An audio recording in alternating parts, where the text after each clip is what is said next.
being here with you today in this dome in Atlanta. It's a long shot. No college training, labeled educable, mentally retarded, but I kept running toward my dream.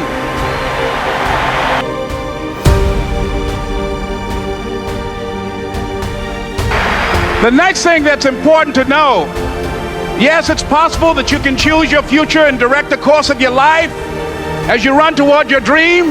It's necessary that you have goals, that you write those goals down, that you plan, that you think constantly of how you can begin to improve what it is that you're doing. If it's your presentations, if it's your recruiting skills, whatever that is, it's also necessary that you look for ways to always find a way to pull it out when everybody else thinks that you are defeated. That you've got to take personal responsibility to know that in order to become successful, you've got to make it your personal business to do it. But the next thing, ladies and gentlemen, I want to share with you that some of you already know that it's hard. It's not easy. It's hard changing your life. It was hard when just over 3 years ago in the Penobscot building in Detroit, Michigan, where I was operating my business, and I fell on some hard times, and I was sleeping in my office. It was hard coming into the lobby, and the security said, "Excuse me, Mr. Brown, can we see you for a moment?" And I said, "Yes," and I walked up to the counter, and he gave me an envelope.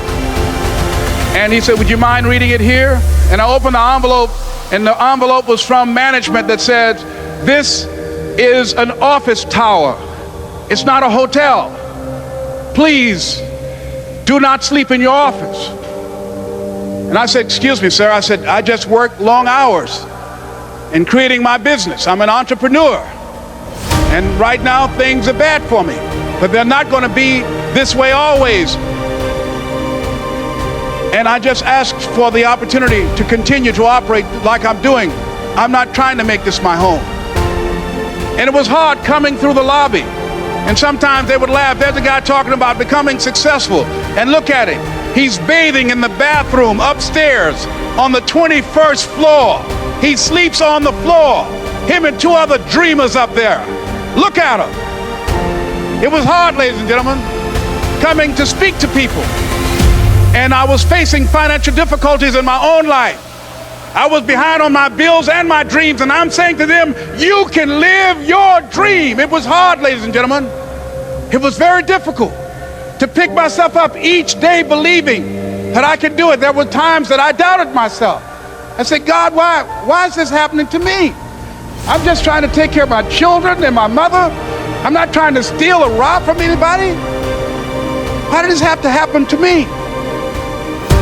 It was very hard. And here's what I want to say to you. For those of you that have experienced some hardships, don't give up on your dream.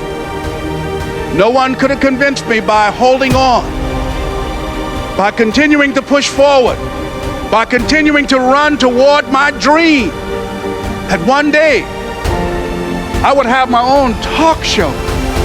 It's a long shot, ladies and gentlemen, from Liberty City, an abandoned building on a floor, never knowing my mother or father. It's a long shot. Being here with you today in this dome in Atlanta, it's a long shot. No college training, labeled educable, mentally retarded, but I kept running toward my dream.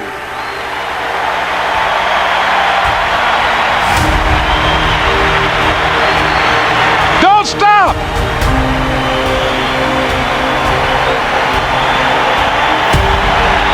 Don't stop.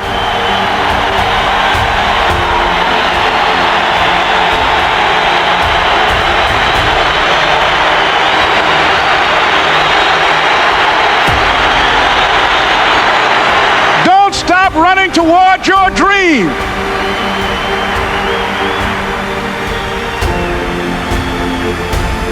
It's very important as you hold on to that dream. There are moments when you're going to doubt yourself.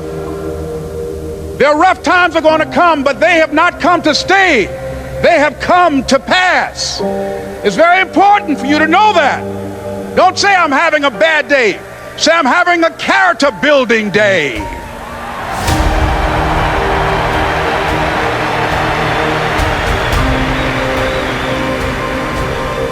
It's very important for you to believe that you are the one to make this happen. I remember this high school teacher, Mr. Leroy Washington, at the end of school one June, it was just a few days before we were supposed to leave, and I just got my report card, and it indicated that I'd failed history, and I'd failed English, and I would have to go to summer school.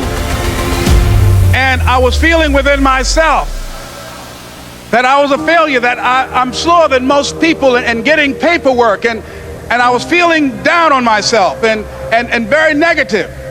And Mr. Washington was giving a speech to the graduating seniors, and I was in 11th grade.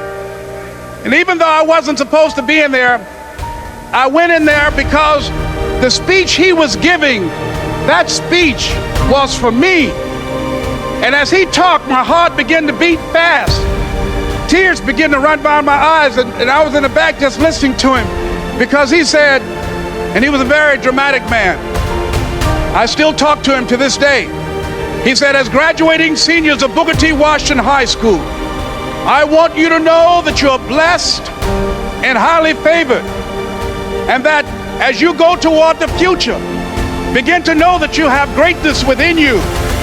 And if just one of you here begin to envision yourselves as being blessed and highly favored to reach your goals, if just one of you capture the essence of what that means, that you have greatness within you and a responsibility to manifest that greatness, that you can make your parents proud, you can make your school proud, you can touch millions of people's lives, and the world will never be the same again because you came this way.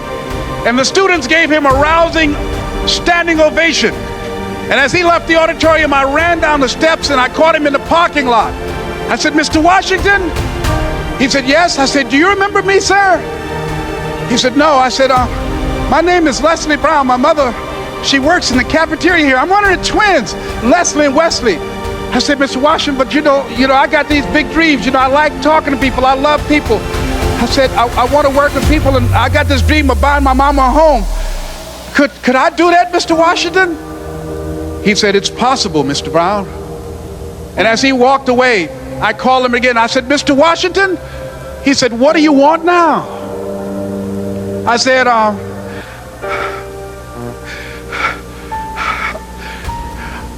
the one, sir. I said, I'm the one. You remember me, sir. I'm Miss Mamie Brown's boy. I'm the one. I'm the one.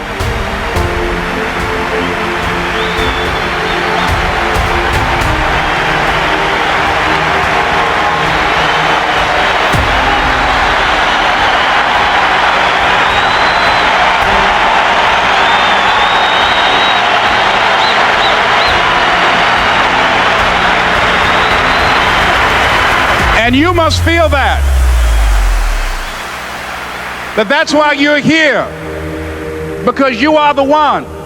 And I remember when PBS first played one of my specials called You Deserve, one Sunday afternoon in Miami, Florida. I had some friends call him to tell him to tune in. And he watched the program. He called me in Detroit, and I answered the phone. I said, hello. He said, may I speak to Les Brown, please? I said, who's calling? He said, you know who this is. I said, oh, Mr. Washington, it's you. He said, you were the one, weren't you? I said, yes, sir. He said, and you were so crazy. I said, I know, but I'm rich now.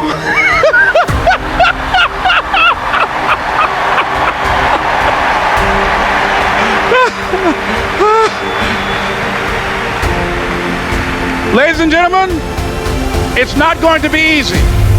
It was hard laying on the floor of the Penobscot building, looking out of the window, daydreaming, saying, Les, can you do this? Can you make this happen? I used to listen to tapes day in and day out about See You at the Top, my great friend Zig and Dennis Waitley and different other motivational speakers, and Dr. Norman Vincent Peale and Dexter saying, don't let nobody steal your dream. I used to ask myself, can I do this? And something said within me, you're the one. You're the one. And let me tell you something, ladies and gentlemen. While you're here, and before you go back home to your respective cities and communities, write down at least 5 reasons on why you deserve your dream, on why you won't give up, what's going to make you unstoppable, why you must be unreasonable, because logical, practical thinking says you can't do it today. But if you want to produce unreasonable results in your life, like living your dream and taking charge of your destiny, you've got to be an unreasonable person. You've got to be an uncommon person. So write down the reasons of why you're here. My first major goal was to buy my mother a home. And let me tell you something, ladies and gentlemen, what will reasons do, Les? Nietzsche said, if you know the why for doing, you can endure almost anyhow. What do you mean by that? If you know why you're doing something, when the hard times come, and they're going to come, when the disappointments and the rejections come, and they're going to come by the truckloads, your reasons will be your rod and staff to comfort you, to pick you up. Once again, I got a saying on one of my tapes: if life knocks you down, try and land on your back, because if you can look up, you can get up. Let your reasons get you back up.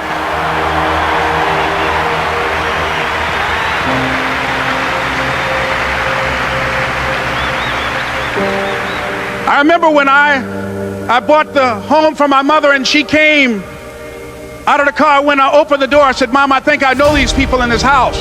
That was my first major goal. And then I couldn't conceal it anymore. I said, Mom, I got this for you. And as she went from room to room, looking at the house and saying, thank you, Jesus. Thank you, Lord. No one ever could have convinced me that this could have happened to me. And she looked at me and she said, Leslie, and you caused me so much problems as a boy. You were always into stuff. She said, no one could have convinced me that day when I walked in that house and this lady was holding you and your brother. And she said, ma'am, I want you to promise me 2 things. And she said, what is it? She says, 1, promise me that you won't separate them. She said, I want them raised together. I want them to know each other. I got pregnant while my husband was away in the war, and I can't keep them. Promise me that you won't separate them. She said, I promise I won't. I've never had children. I promise I won't separate them. And she said, promise me that you'll never tell them about who I am, because if my husband ever found out, he would kill me. She said, I promise. And she said that she gave them to us, and she kind of cried, and she was walking out the door, and she looked at my adopted mother. She said, remember, don't you separate them. She said, I swear to God, I won't separate them. I'll keep them together. And she said, as I held y'all in my arms, I never had any children of my own. I didn't know how I was going to do it, but I knew with the help of God, I will do it.